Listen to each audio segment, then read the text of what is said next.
On va tout de suite commencer avec la première présentation. C'est Claire Le Tanner, notre première présentatrice. Elle est docteure en biologie cellulaire et moléculaire.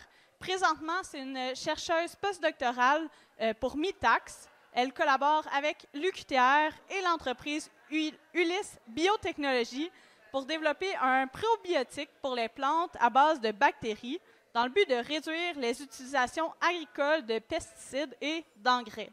Donc, vous pouvez applaudir Claire.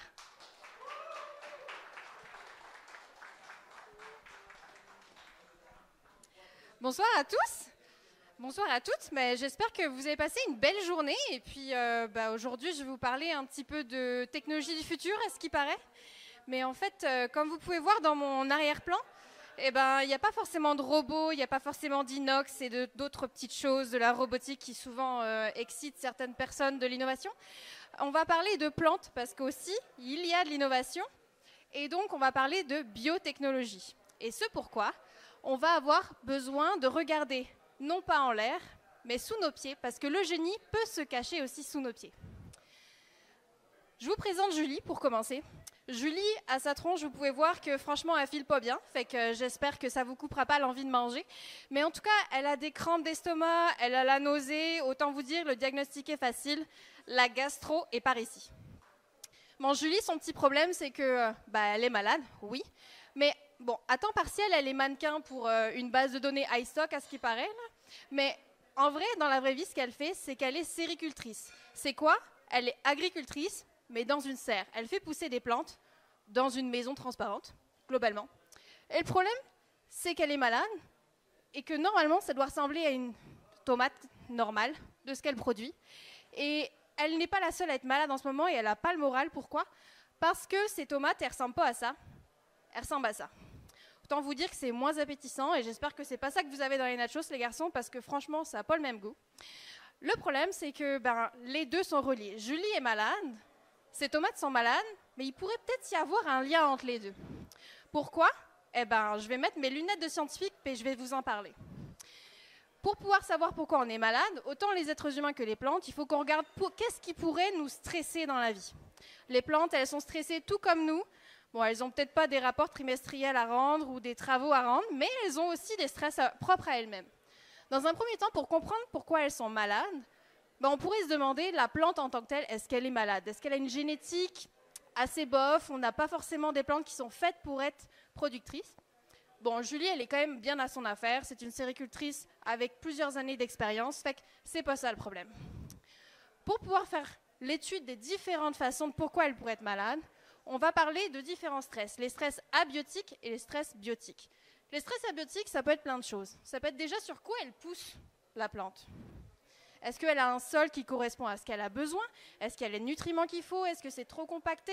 Ça fait partie des stress abiotiques possibles. Il y a d'autres stress abiotiques. Est-ce qu'il fait trop chaud? Est-ce qu'il ne fait pas assez chaud? Est-ce qu'il y a trop d'eau, pas assez d'eau, etc. Ça peut être différents stress qui peuvent amener à des problématiques. Et puis quand on a fait le tour un peu des biotiques, on s'est rendu compte, Julie nous a dit, non, moi je suis dans une serre, je suis capable de gérer tous ces paramètres-là, je sais que ce n'est pas des stress abiotiques. Qu'est-ce qu'on a d'autre? Des stress biotiques. Bon, déjà, on peut avoir des raccoons ou tout autre herbivore, mais dans une serre, on s'entend que les raccoons, il faudrait qu'ils grimpent très très haut pour pouvoir aller chercher les tomates. Mais ça a des problématiques, au Québec surtout. Il peut y avoir aussi des insectes qui viennent par là.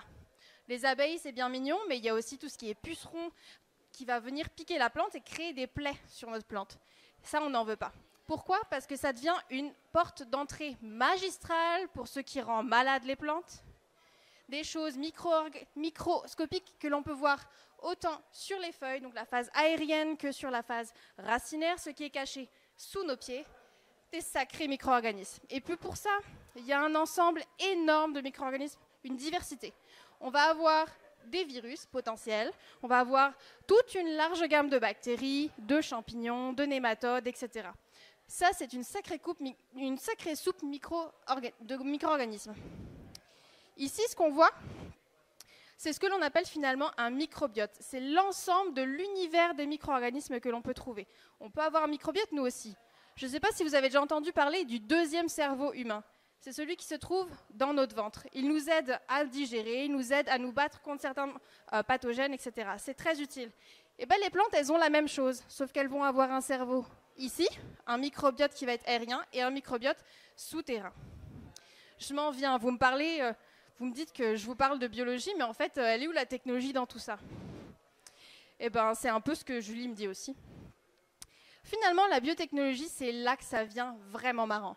C'est qu'on s'est rendu compte que l'ensemble des micro-organismes, le fameux microbiote, si ce n'est pas des bons joueurs, si dans votre team, pour votre projet de fin de session, il y en a un qui ne fait rien de sa journée, ben ça revient à ça. On a une maladie à la fin. Le projet n'est pas bien fini.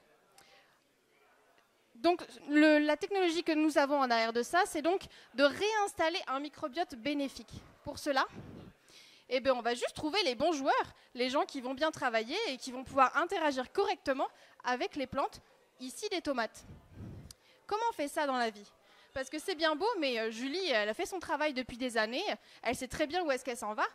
Et l'agriculture en général, en champ comme à l'intérieur, dans une serre, il y a deux grosses idées qui gardent en tête beaucoup. C'est l'amélioration via la génétique, donc trouver des plantes qui sont plus résistantes à certains stress, biotiques comme abiotiques. On peut avoir aussi, tout simplement, si notre consommateur il veut une tomate petite, grosse, moyenne, jaune, vert, bleu, peu importe, il va y avoir de l'amélioration génétique.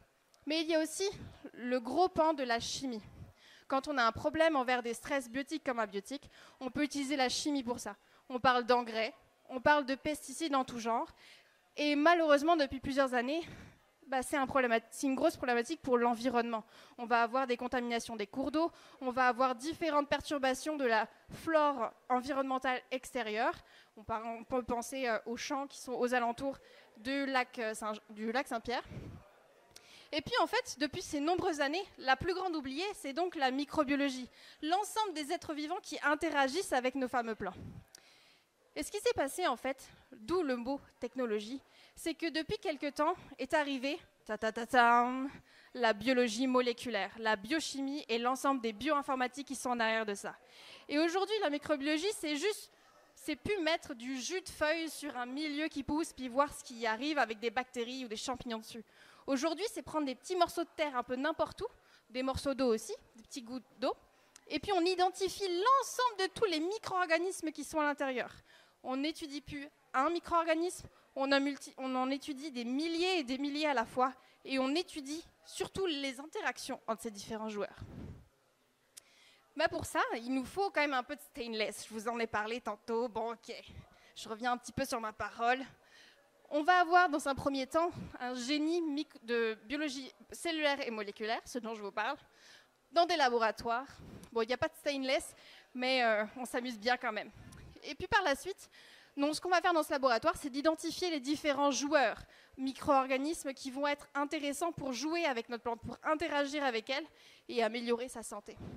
Puis ensuite, quand on a trouvé les bons joueurs, il faut les multiplier parce qu'on s'entend que les agriculteurs, il faut qu'ils traitent des hectares et des hectares de champs. Il en faut pas mal des bactéries pour ça. Fait que ça prend un peu de stainless, de la technologie en arrière de ça pour la produire, cette solution. Qu'est-ce que ça donne, cette solution, dans la vraie vie? Je vous parle de micro-organismes, de bons joueurs, de mauvais joueurs, mais ça donne quoi pour les personnes qui ont les mains dans la terre? Ça donne ça. Ici, on a des plants de fraises. On en a un qui a un microbiote un peu comme n'importe quel agriculteur le ferait aujourd'hui. Et puis ici, on a un microbiote qui a été amélioré. Vous le voyez ici, les racines, il y en a en tabarouette. Puis elles ont le même âge, ces deux fraises-là. Ça veut dire qu'il y en a une qui est beaucoup plus avancée grâce à la meilleure santé de son microbiote racinaire. Ici, on peut voir aussi des racines qui ont été traitées, où il y en a davantage que lorsqu'il n'y a pas de traitement. Donc, au stade précoce d'une plante, ça lui permet d'avoir un gain de développement sur la racine. Ce que ça fait à long terme, ça fait un gain qui va être très bon pour l'agriculteur. On s'entend que son but dans la vie, c'est aussi de se nourrir. C'est bien de nourrir les autres, mais il faut aussi qu'il en retire un revenu. Ce que ça va faire, c'est que ce gain de développement racinaire que la plante a eu précocement, elle va le garder au long de sa vie. Et donc, on va avoir une amélioration des rendements. Bon, c'est bien beau tout ça, mais en fait, dans un contexte où on est en changement d'environnement, où on se demande un petit peu ce qui nous arrive. On est au mois de mars et puis en fait on n'a vraiment plus de neige ou presque plus, à part ce matin où on a eu quelques centimètres. Et ben, le dérèglement climatique, c'est un vrai problème pour les agriculteurs. Ils ne savent pas du tout comment aborder ce genre de questions. Eh bien, soigner un microbiote de plantes, ça donne ça. Ça donne aussi une meilleure résistance à certains stress. Et si ma vidéo marche, warning, c'est de la torture de plantes. Ce qu'on a fait, c'est qu'on a juste arrêté de les arroser, fait qu'on les regarde mourir littéralement. Et vous verrez que certaines, qui n'avaient pas de microbiote amélioré, sont plus mortes que les autres. Donc c'est un petit peu le point fort aujourd'hui pour l'agriculture et donc pour demain aussi, c'est d'offrir des outils qui vont permettre aux plantes et donc aux agriculteurs d'avoir une meilleure résilience face à l'incertitude des changements climatiques. C'est bien beau, je vous montre des photos, mais ça se trouve, je les ai choisies moi-même là. Bon, il y a un peu de vrai, je les ai choisis, on s'entend. Mais en fait, comment ça marche? Tout ça, ça a été appuyé par de nombreuses littératures et c'est encore en train de s'étoffer actuellement parce qu'on se rend compte du génie qui se passe sous nos pieds et qu'on devrait mettre en valeur. Donc ce que ça fait, c'est qu'on sait un petit peu les mécanismes qui sont en arrière de ces phénomènes. Tout d'abord, nos petites bactéries qui sont bénéfiques, qui se sont installées au niveau de la racine, parce qu'elles vont produire différentes molécules. Certaines enzymes vont dégrader la matière organique qui vont permettre qu'elle soit disponible pour que la plante la réabsorbe. Il va y avoir d'autres molécules qui vont être utilisées pour aider à la biodisponibilité de certains micronutriments comme du fer, du calcium, etc. Aussi, ces bactéries, elles vont se développer. Elles vont créer des biofilms qu'elles vont installer là où elles sont en train de se développer, c'est-à-dire à l'interface de la racine. Ce qu'elles vont faire finalement, c'est un petit manteau autour de la racine pour que physiquement les racines soient protégées. Donc l'envahisseur, le pathogène, a moins de chances de pouvoir bien s'établir. Il y a aussi la production de différents biosurfactants, des molécules qui vont être actives. Le surfactant, quand je dis ça, pensez à savon, littéralement. Qu'est-ce qu'on fait pour tuer des bactéries sur nos mains en sortant des toilettes? On prend du savon. C'est le même principe. Certaines bactéries sont capables d'en produire, en microdose, on s'entend, et ça va donc aider à la bioprévention contre certains pathogènes, encore une fois. Bon, il y a différents mécanismes qui vont aussi expliquer pourquoi une plante est capable de pousser plus vite lorsqu'il y a des bactéries. On a notamment la production de phytohormones comme l'auxine qui va tout simplement être reconnue par la plante et stimuler sa croissance racinaire. On va avoir deux mécanismes très particuliers pour expliquer pourquoi les plantes sont capables de survivre avec moins d'eau quand on met un microbiote. Cette molécule-là, bon, je l'ai écrite en bas parce que je n'étais pas capable de m'en souvenir, c'est la polygamma-glutamique acide. C'est une molécule qui est capable de prendre des dixièmes de fois son poids en eau. Ce que ça fait, c'est que ça fait un réservoir d'eau directement au cœur des racines. C'est trop facile. Et il y a aussi d'autres façons où la bactérie va littéralement avoir un impact sur comment se comporte la plante et elle va notamment influencer la production de petites protéines que l'on appelle des aquaporines qui vont encore être responsables de l'acquisition d'eau à l'intérieur des racines. Pardon. Vous allez me dire, Claire, tu es en train de nous vendre ta salade ou tes fraises ou tes tomates, peu importe, mais c'est trop beau pour être vrai. Il y a forcément des limitations. Eh bien, oui et non, en fait. Tout simplement parce que ces bactéries-là, ce ne sont pas des OGM, on les a juste trouvées dans le sol, on a juste valorisé le diamant brut que nous avions sous les pieds. Fait qu'au niveau réglementaire, c'est plutôt sympa. C'est des bactéries qu'on retrouve directement dans l'environnement québécois, fait que finalement, ça ne change rien qu'on la propage un petit peu au niveau de l'équilibre microbiologique de l'environnement. Et il y a aussi quelque chose de plus pragmatique, c'est que ces bactéries-là qu'on utilise, qui sont du type Bacillus, eh bien, elles sont capables d'être fermentées dans mes fameux réservoirs en stainless, et puis aussi, elles sont capables de rentrer en dormance. Ce que ça fait, c'est que pendant 2 ans, une fois qu'on les a produits, elles sont stables sur une étagère. C'est un produit qui peut être très stable dans le temps. Et il y a aussi la praticité du fait que c'est juste des petites bactéries qu'on peut rentrer dans la procédure de conduite d'une culture, comme pour la culture de Julie dans sa serre. On la dilue avec l'eau d'arrosage et ça passe. L'agriculteur n'a rien besoin de faire, n'a pas besoin d'acheter de nouveaux matériaux ou quoi que ce soit de changer dans sa conduite de culture, dans son organisation quotidienne, pour pouvoir ajouter ses produits. Right, c'est good. Mais en fait, il y a quand même 2 petits points que j'aimerais mettre une nuance dessus. Il y a le côté de la dépendance à l'interaction. Moi, ce que je vous parle là, finalement, c'est un peu un Tinder à plantes, ok? C'est-à-dire que notre plante, on va lui faire rencontrer les bons partenaires qui sont microbiologiques pour pouvoir avoir un projet qui est la croissance et la production de tomates. Donc, ça dépend de la tomate, de la plante et des micro-organismes. Fait que c'est très spécifique à chacune des espèces qu'on veut traiter. Donc, ce n'est pas une solution magique comme certains engrais, par exemple, on pourrait utiliser sur quelque chose de plus global comme application. Et il y a aussi le fait que, oui, ça va réduire une quantité de stress. Ça veut dire qu'on va moins utiliser d'engrais, on peut moins utiliser de pesticides, mais on n'est pas pour autant indépendant à ça. Ça va juste permettre la réduction de l'application, et c'est déjà pas si pire. Retrouvons Julie. Julie a pris des probiotiques. Elle est bien contente, sa gastro va mieux. Elle est capable de pouvoir aller voir ses plantes. Elle s'est donc intéressée à son propre microbiote, à sa propre santé, mais elle s'est intéressée aussi à celle de ses tomates, et ça a résolu pas mal de problèmes. Aujourd'hui, Julie, elle a rentré la microbiologie dans son quotidien de diagnostic pour ses plantes, et franchement, elle en est plutôt contente. Je vous laisserai avec ça, l'un des adages qu'on a en agriculture, qui dit « bigger roots, bigger fruits ». Si on s'intéresse à ce qui se passe en dessous de nos pieds, on pourra avoir de beaux résultats. Je vous remercie pour votre attention et puis si vous avez besoin, je suis là.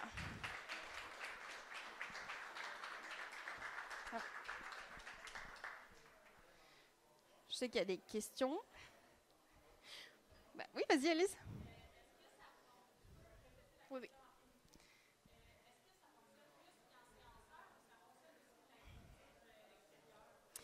Alors, la question de Élise est, est-ce que ça fonctionne seulement en serre ou est-ce que ça fonctionne à l'extérieur? Excellente question, merci Élise. En fait, c'est une question qui va avoir des nuances, mais ça fonctionne en champ comme en serre. C'est des produits qu'on a déjà maintenant étudiés depuis 6-7 ans au niveau de l'entreprise, et on s'est rendu compte qu'en fait, on va avoir différentes réalités.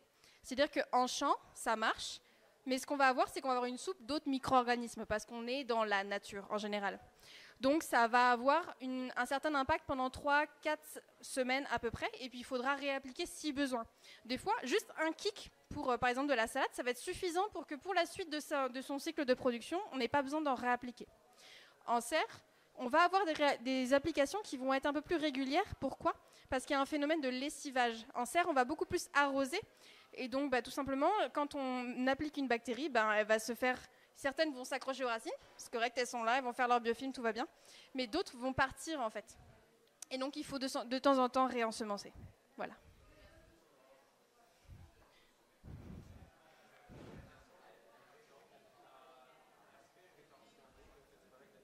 Oui.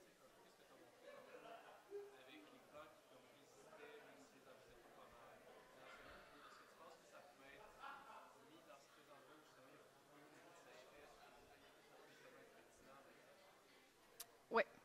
Alors la question d'Olivier est par rapport à la molécule de PGA dont j'ai parlé, qui était capable de prendre plusieurs dizaines de fois sa masse à elle en eau, en fait de garder avec elle cette eau au bon endroit. Et donc la question est, est-ce qu'il peut y avoir des applications dans des endroits où il manque d'eau justement?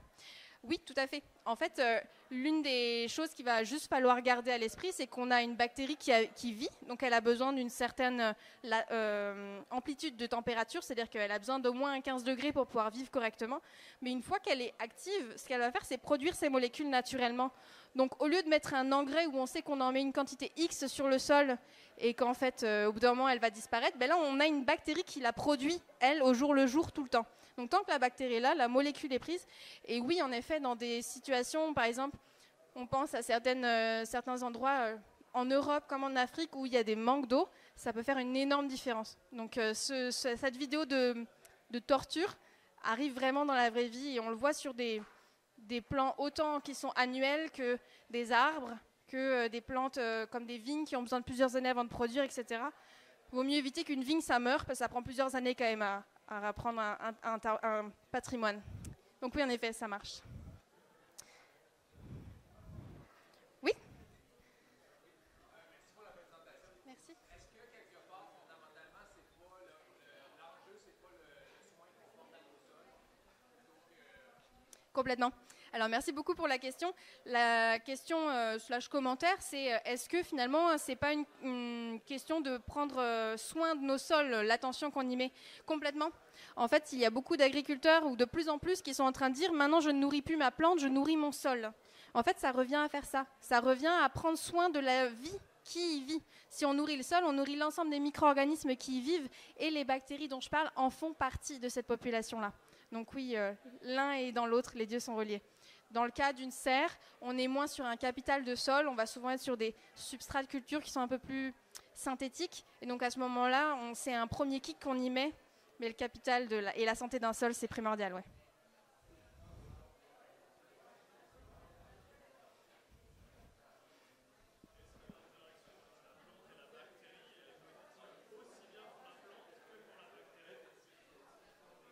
Bonne question, merci beaucoup Nico.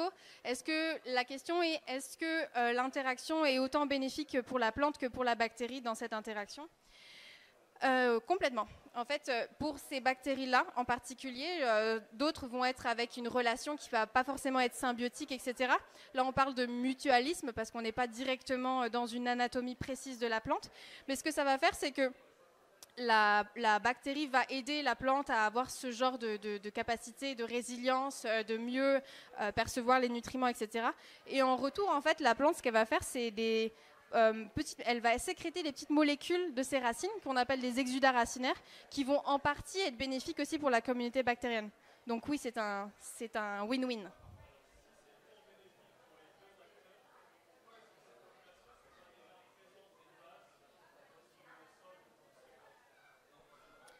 Alors, c'est vrai que c'est une notion que je n'ai peut-être pas précisée dans ma présentation là. Mais, la question c'était, pourquoi, si cette interaction est si bénéfique, pourquoi est-ce qu'elle n'est pas déjà dans le sol? En fait, la réponse est, elle est déjà dans le sol. En fonction de la qualité de tes sols, s'ils sont plus ou moins perturbés, on va retrouver plus ou moins ces populations de bactéries. L'objectif, c'est que dans un sol en santé, disons ça comme ça, on va avoir ce genre de bactéries. L'objectif de ce genre de produit-là, c'est de pouvoir rebalancer une quantité de la population bénéfique. Dans un champ, par exemple, on n'a pas l'ambition de stériliser tout un champ et puis d'y mettre que des bonnes bactéries. On va juste pousser l'équilibre dans le bon sens pour que la plante puisse en sortir. Mais ces bactéries-là ont été isolées de différents milieux, notamment certains champs en fait, au Québec. Donc, elles font déjà partie du milieu québécois. Merci.